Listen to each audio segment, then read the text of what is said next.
Ever wish life was easier, easy money, effortless relationships, a cushy job? It all sounds perfect, right? But the truth is, an easy life can be as harmful as sugar to a diabetic. When the world moves forward, they're left behind. If you want more than an easy life, let's talk about why the hard path is the one worth taking. Just like flipping houses, it's simple, but it's not easy. Sure, the formula is straightforward: buy low, renovate, sell high. But in reality, it's filled with challenges. That's where it all gets exciting. Let's dive in and break it down. Welcome to this flip. We're going to take a walk through, and I'm going to show you what I see and what are the important things to do in a flip. First thing I would say is painting all the way around. And I'm not talking about a particular order, because there is a particular order in flipping, but literally we're just going to walk around. I'm just going to point some things out. Painting, flooring, as you can see, the carpeting is pretty bad shape here. All that gets removed, and I end up installing vinyl flooring throughout. Kitchens and bathrooms, the same thing. Vinyl flooring is pretty hardy, and it can kind of go anywhere, and it keeps that same flow going from one room to the other. So as we come into this home, we have a normal living room area here. We have a dining room area here, and as you can see, as I'm walking around, I'm also kind of looking up, and you can see that there is used to be some water damage here. Obviously, there's a stain there, and you can see. I'm told by the seller that it was corrected, but still the stain's there, and there's a couple more stains here.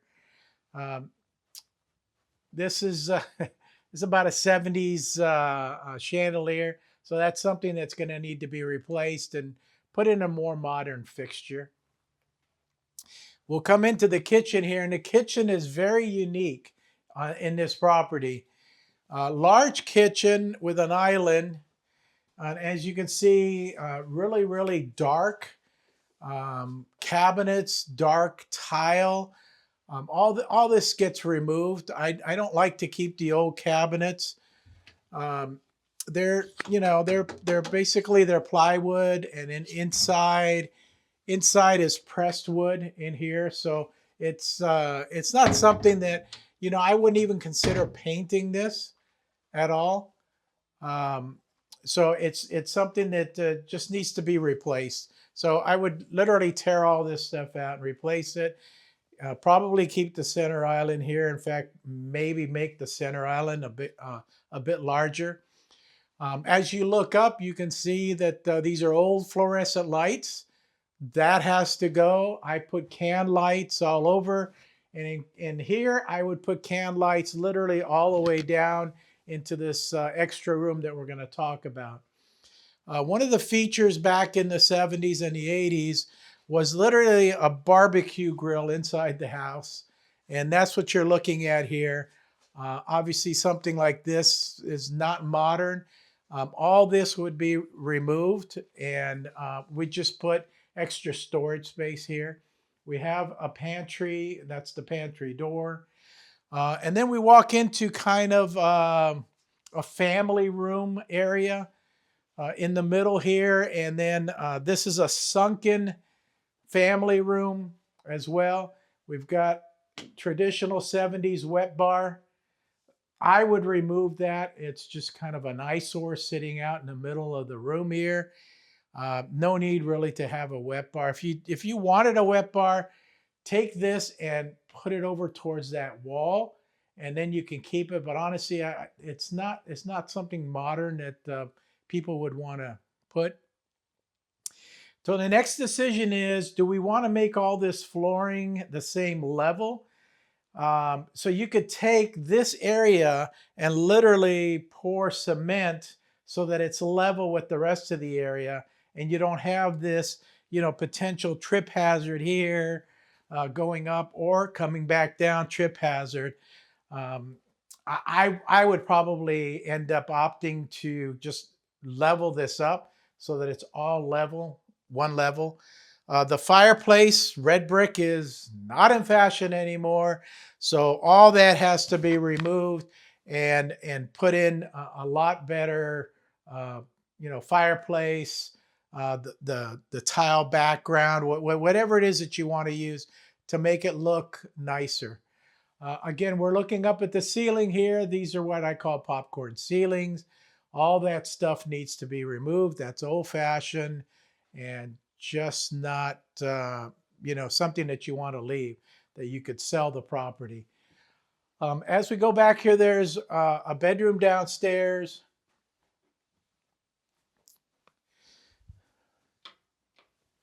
So we have a bedroom downstairs here, which is really nice. This place has 4 bedrooms, 3 bedrooms upstairs, 1 bedroom downstairs, and there's also a large bonus room upstairs as well. So this is pretty awesome. But at the end of the day, a bedroom is a bedroom is a bedroom. You got 4 walls basically. Um,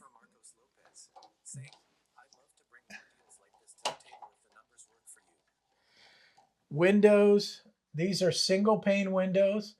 All the windows, all the sliding glass doors are to be replaced with double pane for energy efficiency, and also they open up a lot nicer than the single panes. Popcorn ceilings again removed, and then the closet that's over here, so wardrobe closet, I would take these doors out and put mirror doors in. The mirror doors make it look a lot larger. So that's what I would do in this room. Not a lot of expenses in this room, very little. But at the end of the day, it's going to make it look nice. Uh, Downstairs bathroom here has been remodeled. They did not do a bad job, actually did a great job. They lowered this because there was an elderly person. So this is literally a walk-in shower. Okay, so there's no step here to step in. It's literally the same. Um, they did a good job. They tiled it. It looks very nice. They put a nice new vanity in here, some fixtures, a new toilet. This bathroom's probably going to end up at the end of the day staying the way it is because they did a good job on the rehab. The doors, these are all flat panel doors. I always replace the doors, either use 6-panel doors or something more modern than this. This just doesn't look appealing when, especially, we're asking $1.2 million for this fixer. And at the end of the day, it's probably worth 1.6. So if you go in and buy it at the 1.2, you're probably going to put 100 to 150,000 on this flip, and then at the end of the day, sell it for 1.6. So there's a potential to make about 100,000 on this property. But when you're selling it at 1.6, you have to make it look like a $1.6 thousand property. This is not a condo. You can't get away with just the flat panel doors. And then the laundry room here. So it's got a separate laundry room, and then a door out to the garage, 2-car garage out this way. I know it's really dark. You can't even see the cars out there. In here, pretty much going to remain the same. I will probably replace these cabinets because, again, these are original. They're old-fashioned. Put something new in here that matches the rest of the cabinets you're going to put in the kitchen.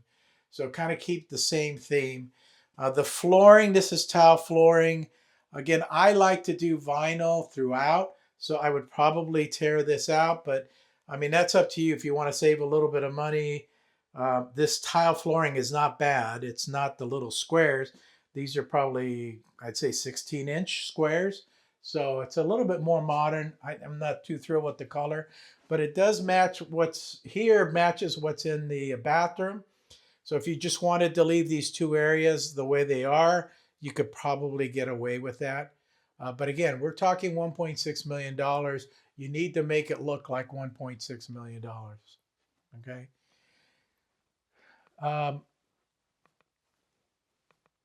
We kind of went through this area. This is the entry to the house, and then we have the stairs over here that go upstairs, and there's 3 bedrooms upstairs and then a large bonus room. And again, bedrooms are just bedrooms, really. Fix the door, put in new closet doors, new flooring, new painting. Not a lot. You're going to spend most of your money on the kitchens and the bathrooms. Okay, the bathroom upstairs, which is in the master area, which is probably where this leak came from, that needs to be totally redone. And then there's another smaller bathroom upstairs. You got 3 bathrooms in this home. And then obviously the one downstairs, it's already been redone. But that's what I look for in a flip. And again, probably 100 to 125,000 to flip this house and put in all brand new material. And at the end of the day, make it look like a $1.6 million house. Flipping houses may be simple, but it's far from easy. And that's exactly what makes it worth it. Just like anything else in life, the hardest paths often lead to the biggest rewards. If you're looking for a shortcut, you only end up where everyone else does, stuck. But if you're ready to put in the work, the results can be life-changing. So the next time you think about taking the easy road, remember, what comes easy doesn't last, and what lasts never comes easy. Thanks for watching, and if you're ready to challenge yourself, subscribe for more insights on turning hard work into real profits.